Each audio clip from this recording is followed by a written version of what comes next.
el presidente de Colombia presentará la convocatoria a una consulta popular para las reformas sociales que implican la justicia social en Colombia. Bienvenidos a un nuevo episodio de Forum. En esta ocasión hablaremos sobre la consulta popular. Cuéntanos, Natalia, ¿por qué es de nuestro interés esto ahora? En días pasados, el presidente de la República anunció la posibilidad de convocar a una consulta popular de carácter nacional.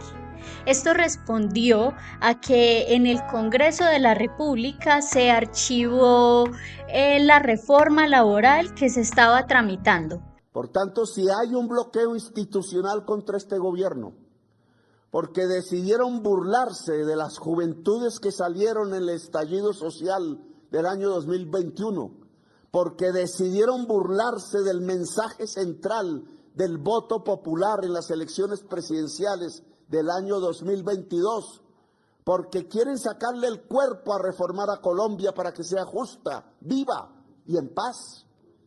Entonces le toca al pueblo romper ese bloqueo institucional. Pero entonces, ¿qué podemos decir de la consulta popular? La consulta popular entonces es un mecanismo de participación ciudadana previsto en la Constitución. Este mecanismo es una apuesta por una participación de la comunidad más directa. A través de este no se busca elegir a nadie, sino responder a una pregunta que determine una propuesta de interés nacional o logre dirimir los conflictos que se presenten entre el presidente y el Congreso, como sería este el caso. Para esa consulta hay unos requisitos. ¿Cuáles son esos? Bien, el presidente de la República, para convocar a una consulta popular de carácter nacional, requiere la firma de los ministros y el pronunciamiento de conveniencia por parte del Congreso. En el caso del pronunciamiento de la conveniencia o inconveniencia por parte del Congreso, este cuenta con 20 días prorrogables por otros 10. Transcurrido este término, si se pronuncia sobre la conveniencia, el presidente cuenta con aproximadamente 3 meses para convocar a la consulta popular.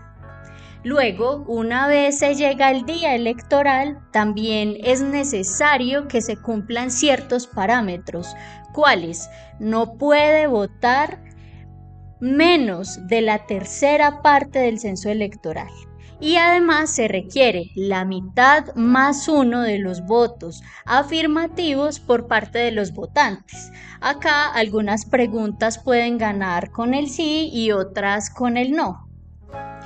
Una vez transcurrido esto, si se aprobara esa consulta popular, el Congreso tiene que atender al mandato del pueblo y debe hacerlo durante el mismo periodo o máximo durante el siguiente, puesto que de no hacerlo, esto puede ser por parte del presidente dentro de los 15 días siguientes a través de decreto legislativo. En cuanto a estos requisitos, entonces, Natalia, la firma de los ministros viene siendo uno de los requisitos más sencillos, puesto que a los ministros los nombra el mismo presidente. Pero pensemos en el caso en el que el Senado, indique que no es conveniente la consulta. ¿Qué apreciaciones te merece? Bien, este tema podría resultar ampliamente problemático. ¿Por qué? Porque acá hay un gran dilema y es que el proyecto de reforma laboral dentro del Congreso se archivó por unos argumentos por parte de los congresistas que atendían al tema presupuestal y atendían a otros aspectos similares que no daban viabilidad a esa reforma laboral por el impacto que tenía esta para el país. De ahí que uno podría decir que fueron unos argumentos objetivos. Pero además, ¿cuál es el dilema? Que el presidente de la República decide convocar a una consulta popular dado que siente que el Congreso le está bloqueando la posibilidad de las grandes reformas sociales que propuso para poder ser elegido. Acá podría decirse que se estaría tal vez vulnerando incluso el principio de autodeterminación legislativa que tiene el Congreso, porque es un órgano competente para decidir si sí o no se expide un proyecto de ley, una ley. Sin embargo, resultaría muy problemático que el legislativo diga que es inconveniente la consulta popular, sobre todo atendiendo a que se trata de un mecanismo de participación ciudadana eminentemente popular al cual todos tenemos derecho. Ve el ambiente en el Congreso para una consulta popular que en todo caso tendría que pasar en el Senado en medio de estas disputas entre el Ejecutivo y el Legislativo. Pues con toda franqueza, no creo que tenga el pulso del gobierno de Gustavo Petro, menos con sus agresiones a las demás ramas del poder público. Y el artículo 103 de la Constitución establece que ese mecanismo, sí, ese es uno, la consulta popular está contemplada, pero tiene que tener el aval del Senado de la República. En síntesis, y ya planteado el dilema frente al pronunciamiento del Congreso, debe decirse que en cualquier caso, si el Congreso se pronunciara diciendo que la consulta popular es inconveniente, esta no podría llevarse a cabo pese a lo problemático que resultaría. Pero pasemos a otro apartado de la consulta popular. Hablemos, Gabriel, de las preguntas que se efectúan a través de la consulta popular. No existe discusión en que el presidente no puede pasar todo el proyecto de reforma laboral o de salud a preguntas. No podría porque no es el mecanismo de participación previsto para ese objetivo. Pero sí podría, a través de preguntas, introducir cambios legislativos que estaban dentro de ese proyecto. El horario o cambios a la ley sobre el acoso, cosas así sí podría. No podría generar cambios a la Constitución, y con esto se zanja la discusión si a través de la consulta popular el presidente va a buscar la reelección. Esto no se podría porque la prohibición se encuentra dentro de la Constitución y establecer algo contrario sería hacer ilegítima la consulta. Y hay otras preguntas que tampoco pudieran hacerse pese a que éstas no modifiquen la Constitución.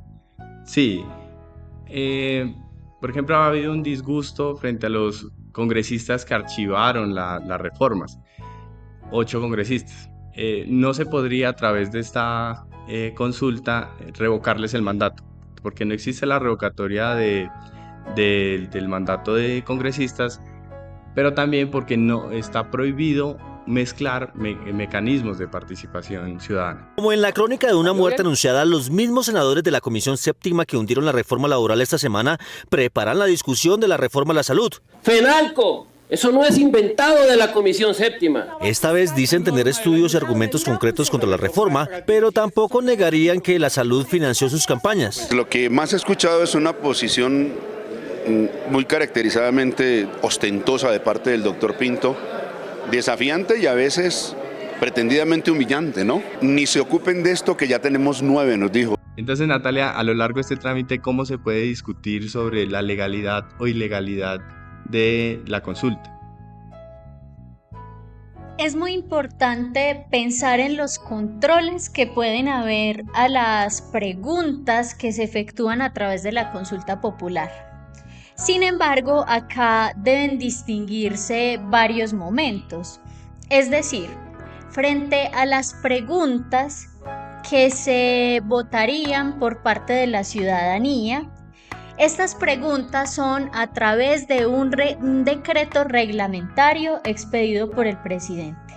¿Qué significa? Que la forma de controlar el hecho de que haya una pregunta que sea evidentemente inconstitucional sería a través de una demanda ante la jurisdicción administrativa. Pero también hay otro momento que es al finalizar la consulta popular, si se cumple con todos los parámetros y por tanto el Congreso expide la ley.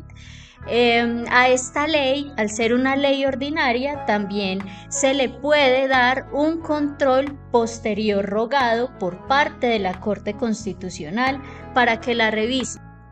Sin embargo, hay que atender a que también se trata de la segunda consulta popular de carácter nacional convocada en Colombia, la primera convocada por el presidente, y respecto de los controles se están planteando muchos dilemas, muchas preguntas y muchos debates en torno a la posibilidad de algunos controles que pudieran llegar a ser automáticos, pero es un tema que está todavía en discusión.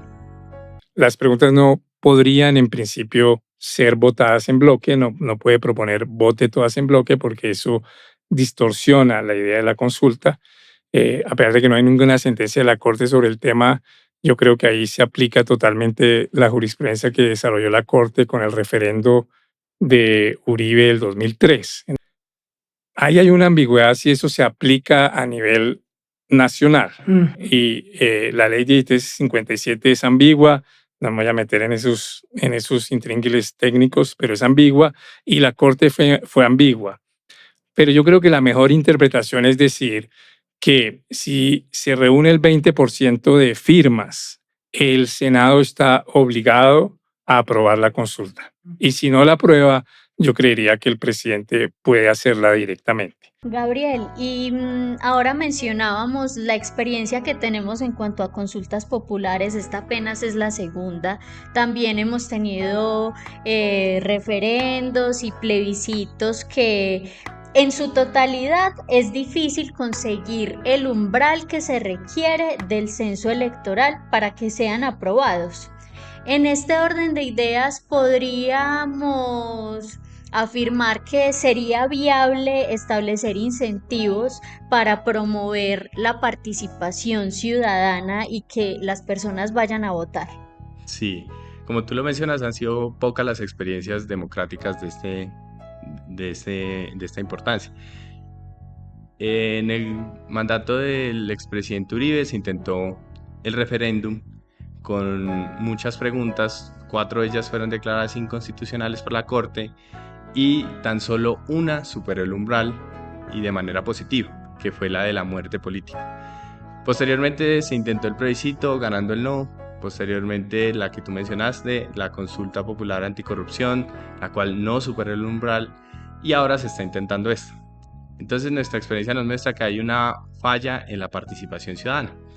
Uno podría pensar que así como en el voto se establecen incentivos como el carné de votación que sirve para descuentos, tanto digamos en universidades o lo del servicio obligatorio, militar obligatorio, en la consulta popular estos incentivos no pueden establecerse en la medida de que la indiferencia o la falta de participación consciente tiene efectos jurídicos, dado que el no alcanzar el umbral invalida la consulta o digamos la obligatoriedad de la consulta. El no ir a votar no puede estar en desigualdad con el ir a votar, es decir, no se puede establecer beneficios como los del voto para quienes votaron y no para quienes no fueron. Debería ser un incentivo general. Lo que sí hemos visto es un problema en la falta de pedagogía de este llamado a la ciudadanía. En cada uno de los intentos que se ha tenido se ha dejado de lado la explicación transparente y constante de la importancia de la participación ciudadana.